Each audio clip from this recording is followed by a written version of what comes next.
Hey guys, how's it going? Today, I'd like to talk about something that's very interesting, I think, and something very scary, but relevant to all of us as well.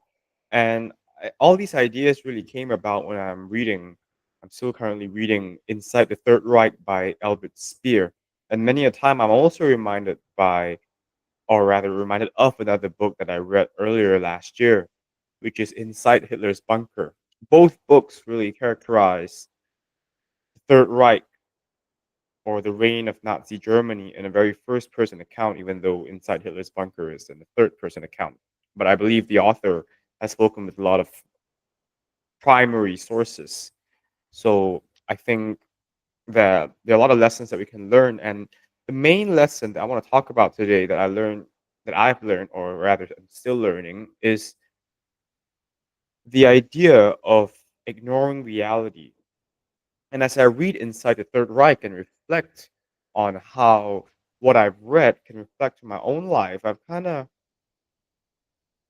conjured up, or rather, been able to identify several stages of ignoring reality. And I made some notes as I was contemplating about the entire concept of ignoring reality. And I was able to come up with five different steps of ignoring reality, and each stage becomes more scary than the other. And I think each of those stages I was able to see in the book Inside the Third Reich amongst the officials of Nazi Germany. And I think that each of these stages are applicable to ourselves. So the first stage of ignoring reality is to ignore reality temporarily, or in layman parlance, to procrastinate.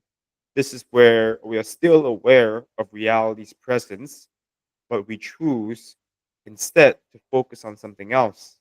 And a sign of procrastination that I saw really was in Speer's description of Hitler's everyday life. Whereas Hitler was more conscientious in the 1930s, in the late 1930s and the beginning of 1940s, he showed a lot of signs of procrastination. Instead, for example, of focusing on crucial meetings and making decisions for the party and the country and the people, he chose to engage in long tea times and supper hours and spend a lot of times watching movies, at least two movies a day. And he would also spend a lot of time on delivering monologues to his close associates, not to his generals and military officials whom he should have been working with, especially during war times, but with his private associates. He would talk about his own goals. He would share about his own life. He would talk about various different things except for the pertinent concerns that he should have been paying attention to, especially during crunch times before and during the Second World War. And he also would have a terrible sleep cycle as a result of his lifestyle that is characterized by procrastination. And I think that's not very far away from ourselves. If we think about our daily lives and we are spending more time on our phones because we are avoiding important tasks, for example, that is us ignoring reality temporarily. And I think that there are no good consequences that can come from that because I mean we can look at one very typical example. Say you know that you have to attend to a difficult responsibility that is daunting. Maybe you have lost your job and you should commit yourselves to improving yourself and looking for another job. Or maybe you want to start your own business. But instead, you spend a lot of time indulging in alcohol and get yourself drunk and high so that you can forget about the responsibilities in that moment at that time. But what's going to happen is that you're going to wake up the next day sober with a headache and probably with a heartache as well because you've not only not taken the step forward in doing what you're supposed to do, you've also taken several steps backward because right now you're in physically less good shape than you could have been if you had not taken the alcohol. And I think that is a very valid illustration of how many of us choose to procrastinate and ignore reality temporarily. And no good consequences can come from that. That is the first stage of ignoring reality, to ignore reality temporarily, procrastinating. The second stage of ignoring reality is where you do not just procrastinate right now, instead, you ignore reality's presence itself. And I think that is where you choose to engage in more easy and expedient activities, more indulgent activities, and you shut reality off from your mind. And I think a lot of these are evident in Inside the Third Reich again.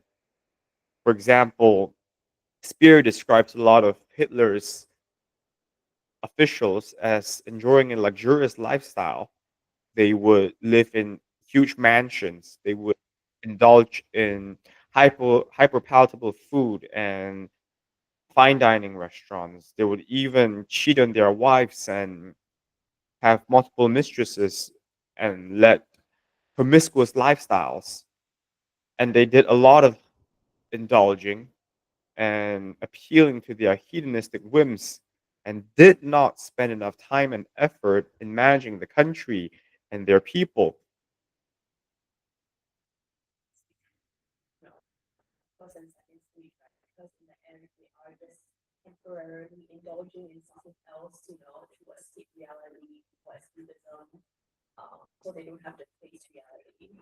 I think that's a very good question.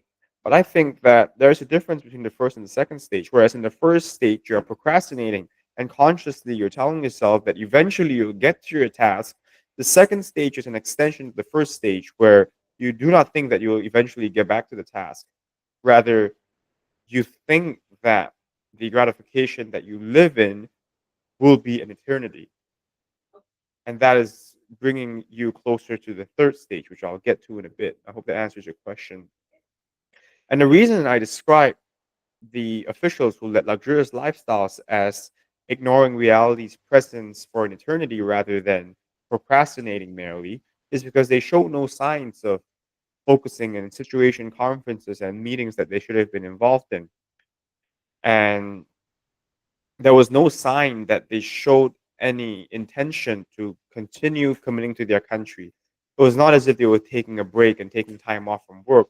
It was as if they acted in ways that showed that this was the life that they wanted to lead forever, even though they knew that they held a lot of power and therefore responsibility for the country. And when I say that, I would like to bring up a personal example. Last year, actually about 2 years back in 2023, I failed my own business, my first ever business venture. And when I first encountered that failure, I was really disappointed.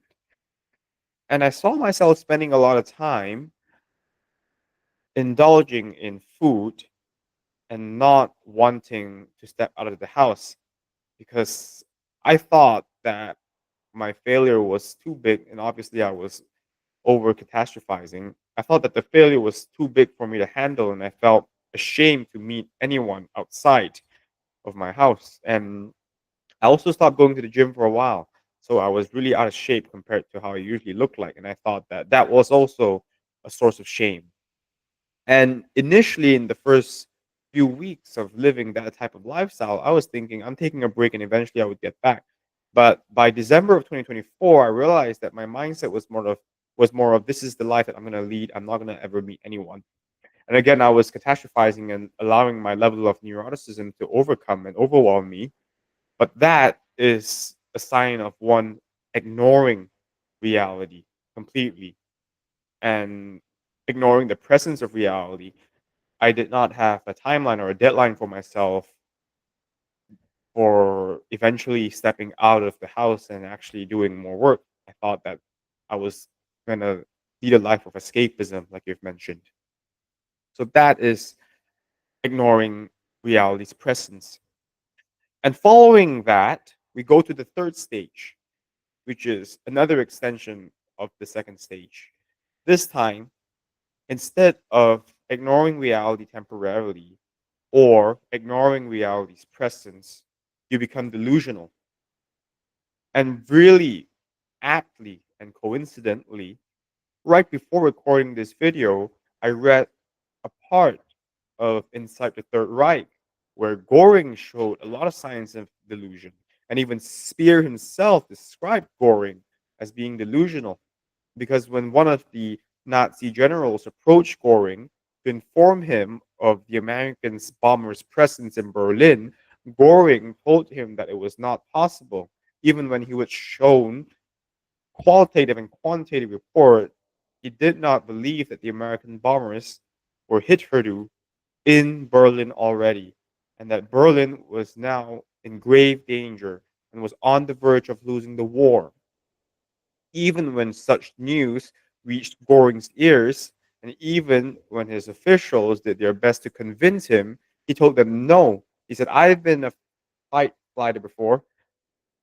He said, I've been a part of the military before, and I know that this is not possible. It's not possible. It's not possible. That's all he said. It's impossible. You're lying. This cannot be true, and it's not possible. That was what he kept repeating. And he showed no signs of wanting to clarifying. Oh, sorry. He showed no signs of wanting to clarify the situation. All he said was that everything was impossible. And then he left his associates. And I think that is a sign of someone being delusional. Another example of one's delusion would be Hitler. Between 1943 and 1945, when Germany was obviously not no longer in a position to have a comeback against the Allies and the Americans, Hitler was still indulging himself in monologues and sharing about his what he would do after he attained victory. And because also he was surrounded by individuals who were scared to make him more emotional and more irritable than he already was, nobody really dared to refute Hitler. Even when Germany was obviously going to be the loser of the Second World War, Hitler continued to share that they had chances at being triumphant in the war, and no one dared to correct him. And I think that is a sign of one being delusional. And I think again that such examples we can see even in present days. There are individuals in our lives who believe that they're good at what they do, even though all of the objective evidence presented to them shows otherwise. I've known business owners, for example, who claim to be the best in the industry and in the market, even though their revenues and the progress of the company show otherwise. And having been a business owner who has not attained success before, I can see why it's really easy to resort to delusion because reality is a tough pill to swallow. But the problem is that if we do not choose to face reality forthrightly, it eventually is going to snap back in ways that are more painful. And that is really the third stage of ignoring reality, being delusional. And the fourth stage of ignoring reality is when reality slowly creeps back at your doorstep. That is literally what I wrote on my notes. That the fourth stage is where reality creeps at one's doorstep. And in Hitler's case, again, referring to Inside the Third Reich, it is when his officials can no longer stand his delusion. They tell him that, my Fuhrer, Germany was now in a state of danger. The Russians have entered Berlin. The Americans' bombers are now surrounding Berlin, for example. And in my own case of reality creeping at my doorstep, I believe I was much more fortunate because it wasn't long until I realized that reality had to be acknowledged. And that was really when I was showering in the washroom and I took a look at my body. I realized that I was no longer in shape as I once was. And I realized that I spent no time enhancing myself and ameliorating the mistakes that I'd made. And I think when reality creeps at your doorstep, it's just a reminder that you should take a look around you and the evidence to really understand the state at which you're in. And the fourth stage can really be a turning point because when you choose to acknowledge reality and make the right measures, then that is when you are able to have a comeback. And reality created on the internet, right? Because from stages 1 to 3, and reality has always been in the background as well. But it's reaching to the point where, it's at the breaking point, it's rock bottom, there's no other way that you can stick your head in the mud. Is that kind of what you're trying to say? Yeah, actually, now that you mention, I think that the fourth stage is where reality becomes impossible to ignore. And to illustrate what I mean, I'm going to tell a very short story called Billy and the Dragon. And I learned this from one of Dr. Jordan Peterson's lectures. And I believe he also, yeah, he shares about it many times in his talks and his podcast episodes. But I first learned about it when I was reading his book, Maps of Meaning, while also listening to his Maps of Meaning lectures, which are all available on YouTube, which is a really good blessing to all of us that such valuable resources could be online for free. And the story is really simple, and I might miss a lot of details, but it goes along the lines of this. Billy wakes up one morning and he sees a dragon in his room. And he tells his mom, "Hey, mom, there's a dragon in the room." And the mom says, "There's no such thing as a dragon." And when he goes down to have breakfast, the dragon is now on the table. He tells his mom, "Hey, mom, there's a dragon." And the mom says, "There's no such thing as a dragon." And then the dragon becomes bigger, and he tells the mom again, "Hey, there's a dragon." And again, the mom says there's no such dragon in the room. There's no such things as dragons in the world. And the dragon becomes so huge that it overtakes the entire house. And when Billy's dad comes back from work, he sees that his house is no longer there. And then when he puts his head up and looks around, he sees that his house is now moving. And the dragon has become so big that it has embodied the entire house. And the dragon's moving drags the house along. And at the end of the story, the mom says, "Oh my gosh, why has the dragon become so big?" And Billy says, "Maybe all it wants is to be noticed in the first place." And I think that that is no different from reality. Sometimes things can go so bad that all it needs from the get-go is to be noticed and for some actions to be taken. But when we choose to ignore reality and become delusional, like you've mentioned, reality will become so big that it creeps and become tactile and visual right in front of us. For me, it was in the form of my own body. For Hitler, for example, it was in the form of the bombings that were literally at his doorstep. So, and for Billy and his family, it was in the form of the house being gone. So I hope I answered your question. I think you're right that when I say, I think you're right in saying that in the first three stages, reality has always been present, but in the fourth stage of ignoring reality, reality becomes so concrete because we have screwed up so much that it's become concrete and visual, and so that we're able to see it and feel it and hear it. In Hitler's case, for example. So again, in Hitler's case, because of his ignoring reality, reality snapped back to him in the form of bombings.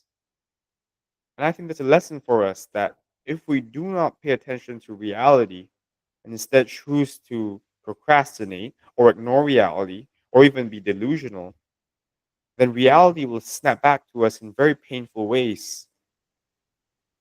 And that leads us to the fifth stage of reality. And the fifth stage of reality sounds really pessimistic. The fifth stage of ignoring reality sounds really pessimistic, but I'm really using examples that I've read from Inside the Third Reich. And the fifth stage of ignoring reality is literally death. And in the case of a lot of these Nazi officials, it was in the form of committing suicide. Hitler, for example, committed suicide because he felt that the Germans had betrayed him. And really, when he said that, he was suggesting that his failure had been too great for him to shoulder. The humiliation would have been too great, and he would not be able to accept his own failure. And many officials as well chose to shoot themselves and their family members in the head, or they would bomb their own family members because they thought that the failure that they were in were too big for them to handle. And I think that these scenes really are a reminder to us that if we ignore reality for long enough, the consequences would multiply and magnify and be so big and manifold that we find it impossible to handle. And maybe, just maybe, if we screw up enough and ignore enough, it would push us to the brink of life and would compel us to take our own lives away. Maybe because the financial responsibilities are too great. Maybe because the emotional humiliation would be too great. Or maybe because the hatred of ourselves, the hatred that we have for ourselves, has grown so great that we're not able to overcome it. And these five really are the five stages of ignoring reality that I learned from reading Inside the Third Reich by Albert Speer, Hitler's architect and also minister of armaments and munitions. So the first stage of ignoring reality is where you ignore reality temporarily or you procrastinate. The second stage of ignoring reality is where you ignore its presence. The third stage of ignoring reality is where you become delusional, where even in the face of evidence, you claim to be correct or you claim for the evidence to be wrong. The fourth stage of ignoring reality is where reality becomes ignored for so long that it creeps at your doorstep. Reality is ignored so long that it becomes concrete, tactile, visual, auditory, in Hitler's case, for example. And the fifth and final stage of ignoring reality is death, because reality, hitherto, has become so big and its consequences unbearable for us to handle. And in the case of Nazi officials, they chose to take their lives away. And all of these actually remind me of a concept called Warasu Kagen, which I learned from reading about Kaizen, the Japanese philosophy of continuous improvement. Warusa Kagen is, or rather, Warusa Kagen translates problems that are not yet problems. And the thinkers of Kaizen suggest that we should adopt a mindset and lifestyle of Warusa Kagen by paying attention to things so that before they become big dragons, like in Billy's case, we take the necessary steps and measures to resolve them, because problems delayed are problems multiplied and magnified. The sooner we open our eyes and take heed of problems that may enlarge around us, the easier it will be to resolve these problems. On the other hand, if we procrastinate or ignore the presence of these problems, or what I would like to call reality, the bigger and more difficult these challenges will be for us. And with that, I end this video. And I think this would be really the first lesson among many that I've learned from reading Inside the Third Reich. And that is to not ignore reality, to embody Warusa Kagen. Otherwise, we will be susceptible to the five stages of ignoring reality. Do you have any further questions? All right. Thank you. And I hope you've enjoyed and learned something.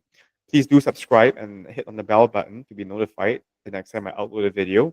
Do leave a comment as well if you have any to boost the algorithm. And I will see you in the next video. Have a good one.